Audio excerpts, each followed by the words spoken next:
And I've heard often from these incredible entrepreneurs, but also even these chiropreneurs that we're interviewing, is that they've had epic failures too. I mean, and actually sometimes what they're saying is like the more challenges, obstacles, and failures you actually come up against, the more success later that you have or you'll experience.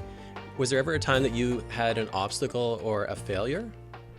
When I got out, my mentors were seeing 400 and 500 people a day back then. So it was all about volume back there in the early 90s, late 80s when I first got started. So when I first got going in practice as an intern in Miami, I struggled to get to even seeing 100 people a week.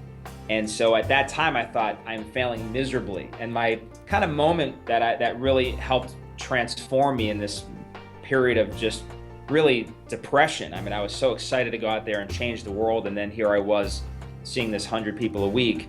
And I went and visited a guy named Dr. Joe Curso down there, Dr. Joe Curso Sr. And he had this great practice, had been a mentor, listened to everything he had to say, but of course I wasn't duplicating it. He actually took me out to dinner, which I thought was great. He really didn't know me. He's gonna go invest in me and take me out to dinner, and I thought that was special, and I still think of that today and try and do the same thing for other young doctors. But when we were walking into the restaurant, and this is 1992, so it's a while ago, there's this little kid comes out the door, and I'm thinking, this little kid's like in my way. I'm trying to get in this restaurant. And Dr. Curso bends down and shakes this kid's hand and starts to talk to him and ask him how he's doing. And he doesn't know the kid. He's just that into children. And I immediately realized that I was trying to just build volume. It wasn't really about people or a love for children or anything like that. I was just trying to get the numbers up, and that Dr. Curso actually cared about people.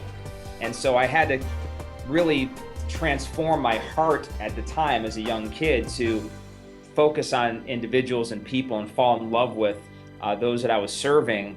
And really, within a short period of time, that's when things started to take off.